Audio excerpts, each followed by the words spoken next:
پچھلے کئی سالوں سے اپنی ویڈیوز کے ذریعے میں آپ کو وارن کرتا آ رہا ہوں کہ مسلمان عالم دین کا نام استعمال کر کے دین کا ایک خاص طبقہ مسلمانوں کی ایک بڑی تعداد کو شرک کے لیے اکسا رہا ہے۔ صوفیانہ قصے کہانیاں سنا کر اور اندھی عقیدت کے ذریعے جس کے اندر ایک دین کے طالب علم کی سوچنے سمجھنے کی صلاحیت ختم ہو جائے، ان کو قائل کرنے کی کوشش کر رہے ہیں کہ جو شرک یہ لوگ کروا رہے ہیں، یعنی غیر اللہ سے مدد مانگنا، ان کے لیے نظر و نیاف دے کر ایک مر چکے انسان کا رتبہ پیغمبروں تو دور اللہ سے بھی بڑھا دینا، یہ اتنا بڑا گناہ کبیرہ ہے جس کے بارے میں اللہ نے واضح طور پر فرما دیا ہے کہ اس پر زیرو ٹالرنس ہے، کوئی معافی نہیں ہے۔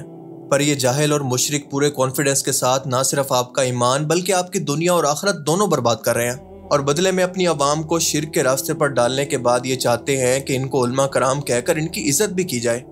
یہ طبقہ معاذ اللہ عقیدت کے نام پر شیخ عبد القادر جیلانی کی ایک بزرگ کی محبت کے اندر اتنا آگے نکل چکا ہے کہ ہر حد کو کراس کر چکا ہے، یہاں تک کہ میں آپ کو پہلے بتا چکا ہوں کہ بھارت کے اندر تو باقاعدہ ان کا مجسمہ بنا کر ان کی مورتی پر بتوں کی طرح دودھ ڈال کر ان کی عبادت بھی شروع کر دی گئی ہے۔ تاریخ گواہ ہے کہ انسانوں کے اندر جب بھی کسی پیغمبر کی وفات کے بعد شرک و بت پرستی واپس آئی ہے تو وہ ہمیشہ اندھی عقیدت کے نام پر ہی واپس آئی ہے، جیسا کہ قرآن کریم کے اندر بیان ہوتا ہے کہ نوح علیہ السلام کی قوم نے انسانوں میں سب سے پہلے اپنے مر چکے نیک لوگوں کی مورتیاں بنائی کہ ان کو دیکھ کر ہمیں بھی عبادت کرنے کا شوق پیدا ہو، لیکن آہستہ آہستہ اگلی نسل ان مورتیوں کو پوجنے لگی، انہی کو اپنا خدا بنا لیا، کیونکہ یہ گمراہی نسل در نسل آگے ٹرانسفر ہوتی رہی، اور ایک اللہ کے ماننے والوں کے اندر ہر بار اس شرک کی شروعات ایسے ہی ہوتی ہے، اور اس بار بھی ایسے ہی ہو رہا ہے۔ آپ پاکستان کے سب سے بڑے مخصوص فرقہ کی مسجد میں چلے جائیں، اسلامی محفل کے اندر چلے جائیں، کسی میلاد میں چلے جائیں، اور یہاں تک کہ جمعہ کے خطبے کے اندر بھی آپ کو ہر جگہ پر توحید کو چھوڑ کر شیخ عبد القادر جیلانی، غوث پاک کی جھوٹی کرامات اور معجزے ہی سننے کو ملیں گے، وہ کرامات جو کسی جلیل القدر نبی کے بارے میں بھی بیان نہیں ہوتی۔ غوث اعظم کا مطلب سب سے بڑی مدد کرنے والا، تو یہ جو ہم کہتے ہیں یا امت میں بڑے بڑے اولیاء نے کہا، اس لیے کہا کہ آپ اولیاء میں سب سے زیادہ جلدی اور سب سے بڑی مدد کرنے والے ہیں۔ سبحان اللہ، یہ مطلب ہے۔ بغداد شریف میں آپ منبر پر واعظ فرماتے ہوئے آپ نے یہ اعلان فرمایا تھا، قدمی ہذه علی رقبۃ کل ولی اللہ، میرا یہ قدم تمام اولیاء اللہ کی گردنوں پر ہے۔ تو فرشتے عرض کرنے لگے، اے اللہ عبد القادر نے پکڑ لیا ہے، وہ ہم سے سوال کرنے لگے ہیں۔ غوث پاک رضی اللہ تعالیٰ عنہ فرماتے میں تو قیامت میں بھی اتنی دیر جنت میں نہیں جاؤں گا جب تک سارے مرید نہ ساتھ چلے جائیں۔ تو روغنی روٹیاں اور دودھ کا پیالہ لے کر آئے اور مجھے کہا کہ کھاؤ، تو غوث پاک فرماتے ہیں میں نے کہہ دیا میں نے اللہ کے لیے کھانا پینا چھوڑ دیا ہے۔ تو خضر علیہ السلام نے کہا مجھے اللہ ہی نے بھیجا ہے، اللہ ہی نے بھیجا ہے۔ تو غوث پاک نے فرمایا اگر رب نے بھیجا تو وہ کہے گا تو کھاؤں گا۔ غیب سے آواز آتی تھی، اے عبد القادر تجھے میرے حق کی قسم کھا، تجھے میرے حق کی قسم دی۔ اب اس نے جب اللہ غوث پاک سے باتیں کرتا ہے تو یا عبد القادر کہہ کے نہیں باتیں، بلکہ یا غوث اعظم کہہ کے باتیں کرتا ہے۔ جسے خدا بھی غوث اعظم کہے وہ میرے مرشد شیخ عبد القادر جیلانی کی ساری خدا دی خدائی عبد القادر کے سامنے ایسے ہے جیسے ہتھیلی پر رائی کا دانا رکھا ہوا ہے۔ خود غوث پاک نے فرمایا زمین کا بیلنس قائم ہے عبد القادر کی وجہ سے۔ زمین میں یہ جانوروں کے تھنوں میں جو دودھ ہوتے ہیں یہ عبد القادر کی وجہ سے، فرمایا غوث اعظم۔ زمین پر جو بچے شفا پاتے ہیں یہ عبد القادر کی وجہ سے، فرماتے غوث پاک۔ بتا دو دنیا والوں سے جس کو خدا کہیں یاد نہ آئے عبد القادر کے جلسے میں آ جائے، فرماتے غوث پاک جس نے نہ دیکھا مدینے والے کو عبد القادر کو دیکھ لے، فرماتے حضور غوث اعظم سرکار جس کو تمنا ہو کعبہ دیکھنے کی عبد القادر کا روضہ دیکھ لے، دربار دیکھ لے۔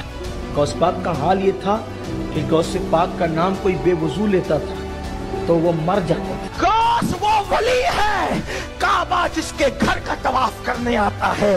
مصیبت ٹال دینا کام کس کا غوث اعظم کا۔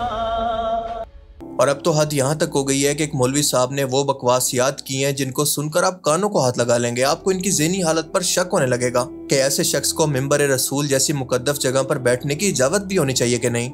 آپ پہلے ذرا یہ ویڈیو دیکھیں پھر اس پر کھل کر بات کرتے ہیں۔ زور مرید نہ اس کو توجہ دے، جو سمجھتا ہے کہ میں غوث کو مانتا ہوں صرف وہ سنے۔ وہ فرماتے ہیں جناب یعقوب کی آنکھوں کی بینائی میرے لعاب دہن سے ٹھیک ہوئی۔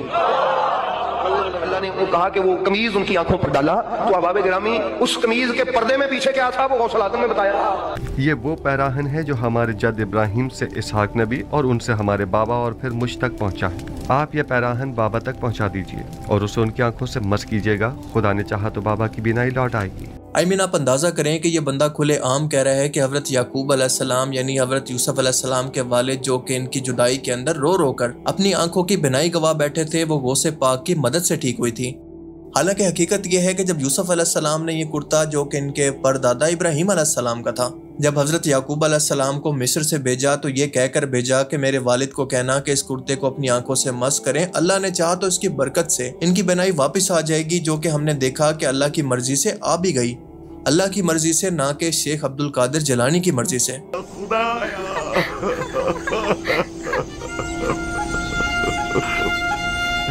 پھر آگے سنیں، وہ مزید کہتا ہے کہ جس طرح سے نبی کریم صلی اللہ علیہ وآلہ وسلم سفر معراج پر آسمانوں کی طرف گئے، بالکل اسی طرح سے شیخ عبد القادر جیلانی بھی جب چوتھے آسمان پر پہنچے تو وہاں پر انہوں نے حضرت ادریس علیہ السلام کے ساتھ ایک باغ کے اندر ملاقات کی اور وہیں پر رک گئے اور آج تک وہیں پر موجود ہیں۔ استغفر اللہ۔ مجھے اپنے مرشد کریم حضور غوث الاعظم سرکار کی اس شان پہ ذرا بھی شک نہیں ہے۔ وہ چلے گئے اوپر معراج کرنے، تو وہ ایک باغ میں، وہ جو جنت کا باغ تھا، وہاں ٹھہر گئے، واپس نہیں آئے، آج تک وہی ہیں۔ حضور غوث پاک فرماتے ہیں انا کنت مع ادریس، میں ادریس کے ساتھ تھا، اس کو اس جنت کے باغ میں بٹھایا، حضور غوث الاعظم نے بٹھایا جنت کے باغ میں، ابھی غوث پیدا ہی نہیں ہوا، اس نے بٹھایا۔ آپ یقین کریں کہ یہ لوگ آہستہ آہستہ جا کر یہ ثابت کریں گے کہ وہ خدا دراصل اللہ نہیں ہے بلکہ غوث اعظم ہے، جو کہ انسانی صورت کے اندر زمین پر آیا تھا، بالکل ایسا ہی جیسا کہ آج کرسچن عیسیٰ علیہ السلام کے بارے میں مانتے ہیں۔ آپ دیکھ لینا، یہ اسی لائن پر چل پڑے ہیں، اور یہی وہ لوگ ہیں جو کہ فتنہ دجال کے سب سے بڑے ساتھی ہوں گے، اس کو کرامات دکھانے والا، معجزات دکھانے والا بزرگ مانیں گے۔ اگر آپ کو یقین نہیں آتا تو آگے سنیں۔ وہ کہتا ہے کہ کوہ طور پر حضرت موسیٰ علیہ السلام کے ساتھ بھی میں موجود تھا، اور موسیٰ علیہ السلام کے ہاتھ میں جو عصا تھا، جو ان کی طاقت تھی جس سے وہ معجزات کرتے تھے، مثال کے طور پر سمندر کے پانی کو 2 حصوں کے اندر تقسیم کرنا، اس کا اسدحہ بن جانا، یہ سب میری طاقت تھی، اللہ کی نہیں۔ استغفر اللہ۔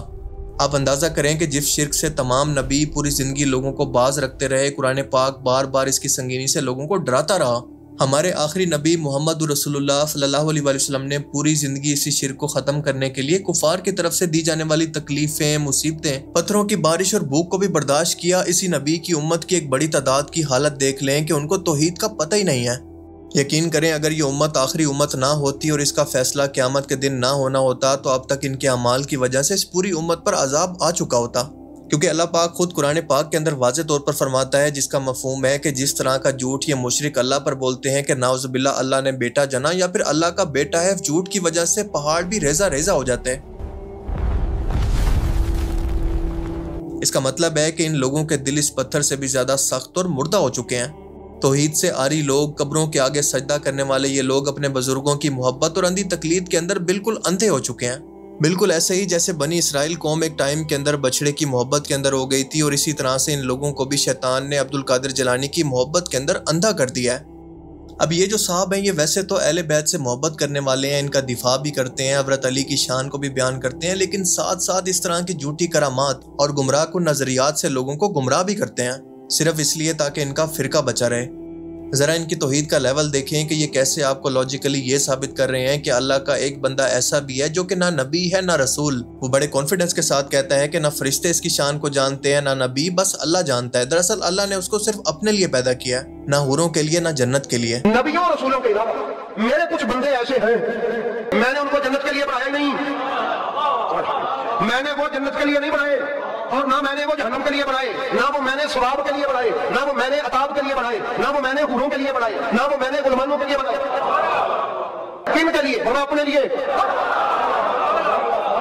بس اپنے لیے، وہ کسی کے نہیں ہے، کسی حور کا ان پر کوئی حصہ نہیں، ثواب و عذاب والا کوئی کھاتا نہیں ہے، کس کا کتنا ثواب، کس کو کتنی سزا، کس کو ورنہ یہ ان کے بارے میں بحث ہی نہیں ہے، یہ ان کے بارے میں بحث ہے ہی نہیں۔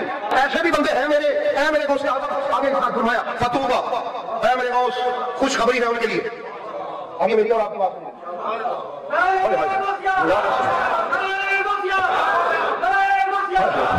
فرمایا توبہ، خوشخبری ہے ان کے لیے، لمن آمن بہم، جو ان پر ایمان لایا۔ وہ نبی نہیں ہے جو ان کو مان گیا، جس نے ان کی شانوں پر ایمان رکھا، جس نے ان پر یقین رکھا۔ طوبی لہم، ان کے لیے خوشخبری ہے، ان کے لیے میری بارگاہ سے انعامات ہیں، ان کے لیے میری بارگاہ سے کرم نوازیاں ہیں۔ یا اللہ کن کے لیے؟ فرمایا جو ان کو مان گیا، جو ان پر ایمان لایا۔ اچھا اب یہ کون ہے جن پر ایمان لاتے ہیں، مانتے ہیں اللہ تے اللہ رسول؟ یہ کون ہے جو ذات رسالت سے اتنے جڑے ہوئے ہیں کہ ان پر بھی ہم نے ساتھ ایمان رکھنا ہے؟ ان کی شان کیا کیا کیا ہے یہ نام ہی پتا ہو تو خیر، مننا والا ہوئے بس۔ ماننے والا ہو، اتنی ان کی شانیں ہیں۔ اس کے بعد ارشاد فرمایا ثم قال علی، پھر اتنی باتیں کرنے کے بعد مجھ سے کہا یا غوث الاعظم، اے ولیوں میں بڑے غوث ہے، سن وانت منہم، ان کا تعارف یہ ہے کہ ان میں سے ایک تو ہے۔ اب یہ کس طرح کا اسلام ہے، یہ کس طرح کے نظریات ہیں، یہ کس طرح کی ذہن سازی ہے، مجھے سمجھ نہیں آ رہا۔ یہ سب کچھ قرآن میں کہاں پر لکھا ہوا ہے، حدیث میں کہاں پر لکھا ہوا ہے؟ وہاں پر تو ہو ہی نہیں سکتا، کیونکہ یہ توحید کے ساتھ ٹکراتا ہے۔ اسی طرح سے مسلمانوں کے اندر توحید کو ختم کر کے اس کے اندر یہ شرک کے بیج کا پودا لگانے کی کوشش کر رہے ہیں، جو کہ ٹائم ٹو ٹائم آگے جا کر شرک کی طرف ان کو لے جائے گا۔ اللہ تعالیٰ ان کو ہدایت دے۔ اس سے پہلے آپ جانتے ہیں کہ ہمارے ہمسایہ ملک بھارت کے اندر ایک مینٹل کیس غوث پاک کی کرامات کے اندر اتنے اضافے کر چکا ہے کہ وہ مردوں کو زندہ کرتے تھے۔ اللہ پاک ان کو اپنی قسمیں دے کر کہا کرتا کہ میری قسم سے کھا اور میری قسم سے پی۔ وہ لوگوں کو اپنے حکم سے ولی بنایا کرتے تھے اور کوئی ان کا مرید توبہ کیے بغیر مر نہیں سکتا تھا۔ رسول اللہ صلی اللہ علیہ وآلہ وسلم جب سفر معراج پر تشریف لے گئے تو جس براق پر آپ سوار ہونے لگے تو اس کی رسی شیخ عبد القادر جیلانی کے ہاتھ میں تھی، اور انہی کے کندھوں پر پاؤں رکھ کر آپ اس سواری پر سوار ہوئے تھے، معاذ اللہ۔ اور سب سے بڑھ کر چوتھے آسمان پر جب اللہ کا آسمان سے پاؤں پھسلا، وہ نیچے گرنے لگا، تو عبد القادر جیلانی نے ان کا ہاتھ پکڑ کر ان کو واپس کھینچ لیا، اور تب سے اسی وجہ سے ان کا نام دستگیر پڑ گیا۔ I'm speechless کہ ایک بت پرست اور کافر بھی شاید اپنے خدا کی تذلیل اور گستاخی ایسے نہیں کرتا ہوگا جس طرح سے یہ لوگ خود کو مسلمان کہہ کر کرتے ہیں، اور ظاہر ہے کہ ان لوگوں کی وجہ سے غیر مسلم بھی ان کو دیکھ کر اسی کو اسلام سمجھتے ہوں گے۔ خدا را ایسے لوگوں سے اپنے آپ کو اور اپنے بچوں کے ایمان کو بچائیں، اور یہ بات سمجھنے کے لیے نہ آپ کو کسی ڈگری کی ضرورت ہے اور نہ کسی عالم دین کی، کیونکہ یہ بات روز روشن کی طرح واضح ہے، 2 + 2 4 کی طرح واضح ہے کہ توحید کا مطلب ہی یہ ہے کہ جب بھی اللہ کے مقابلے میں کوئی بھی چیز آئے گی، کوئی بھی شخصیت آئے گی تو وہ بالکل زیرو ہو جائے گی۔ یہ اسلام کا بالکل سمپل اور بیسک قانون ہے جو کہ ان کو ابھی تک سمجھ نہیں آیا۔ اللہ پاک سے دعا ہے کہ وہ ہمیں سمجھنے کی اور نیک عمل کرنے کی توفیق عطا فرمائے، آمین۔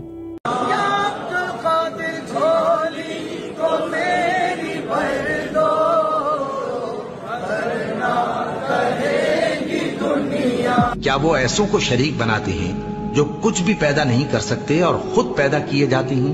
ہماری لاج کس کے ہاتھ ہے، بغداد والے کے۔ ہماری لاج کس کے ہاتھ ہے، بغداد والے کے۔ مصیبت ڈال دینا کام کس کا، غوث اعظم کا۔ بکواس بند کرا، تہاڈی ایسی نہیں۔ حضور غوث الاعظم کی کرامت ہے، جو ان سے مسافہ کرتا تھا اسے موت نہیں آتی تھی اس دن۔ اچھا، کہ آپ اپنے شاگردوں کو پڑھاتے تھے اور موت میں انہیں کبھی کہتے تھے مر جاؤ تو سارے مر جاتے تھے، پھر فرماتے زندہ ہو جاؤ، وہ اٹھ جاتے۔ میں مردوں کو زندہ کرتا ہوں، بتا کس مردے کو زندہ کروں؟ پورے عیسائی لاجواب ہو گئے، غوث اعظم کو لے گئے، فرمایا اچھا یہ بتاؤ عیسیٰ علیہ السلام کیا کہتے تھے جو مردے زندہ ہوتے تھے؟ کیا کہہ کر مردوں کو زندہ کرتے تھے؟ تو عیسائی عالم نے کہا عبد القادر آپ کے قرآن میں خود لکھا ہے، عیسیٰ کہتے تھے قم بإذن اللہ، اللہ کے حکم سے زندہ ہو جا، تو مردے زندہ ہو جاتے تھے۔ یہ تو قرآن میں ہے قم بإذن اللہ۔ تو غوث اعظم نے خبر کی طرف دیکھ کے فرمایا وہ عیسیٰ تھے جو قم بإذن اللہ کہتے تھے، خبر کی طرف دیکھ کے فرمایا عبد القادر کے حکم سے زندہ ہو جا۔ آپ اتنے بڑے ہو، کتنے بڑے، قم بسم اللہ کہتے ہو تو مردہ زندہ ہوتا ہے۔ آپ اتنے بڑے ٹھوکر لگاتے ہو تو مردہ زندہ ہوتا ہے۔ آپ اتنے بڑے، قرآن کا اتنا علم، آپ اتنے بڑے کہ آپ فرماتے ہیں کہ 70 مرتبہ ایک دن میں اللہ مجھ سے کہتے ہیں عبد القادر تو میرا محبوب ہے اور میں چاہتا ہوں کہ تو میری نکاح میں ہے، اور فرماتے ہیں میں بھوکا ہوتا ہوں تو مجھ سے کہتے ہیں میری قسمیں کھا لے، میں پیاسا ہوتا ہوں تو کہتے ہیں میری قسمیں کھا لے۔ میرے امام اس کو یوں بیان کرتے قسمیں دیتے کہ کھلاتا ہے پلاتا ہے تجھے پیارا اللہ تیرا، چاہنے والا تیرا۔ آپ اتنے بڑے ہیں کہ کہتے ہیں ایک وقت وہ تھا جب میں کعبے کا طواف کرتا تھا، ایک وقت یہ ہے کہ کعبہ میرے گھر کا طواف کرتا ہے۔ یا شیر مال کہتے ہیں 2 روغنی روٹیاں اور دودھ کا پیالہ لے کر آئے اور مجھے کہا کہ کھاؤ، تو غوث پاک فرماتے ہیں میں نے کہہ دیا میں نے اللہ کے لیے کھانا پینا چھوڑ دیا ہے۔ تو خضر علیہ السلام نے کہا مجھے اللہ ہی نے بھیجا ہے، اللہ ہی نے بھیجا ہے۔ تو غوث پاک نے فرمایا اگر رب نے بھیجا تو وہ کہے گا تو کھاؤں گا۔ غیب سے آواز آتی تھی اے عبد القادر تجھے میرے حق کی قسم کھا، تجھے میرے حق کی قسم پی۔ تو بولے جاؤ سب کو جمع کرو، میں پوچھنے آ رہا ہوں۔ سارے فرشتوں کو انہوں نے جمع کیا اور غوث پاک کی روح مبارک آسمانوں میں سیر کرتی ہے۔ جا کر سب فرشتے عرض کرنے لگے اللہ عبد القادر نے پکڑ لیا ہے، وہ ہم سے سوال کرنے لگے ہیں۔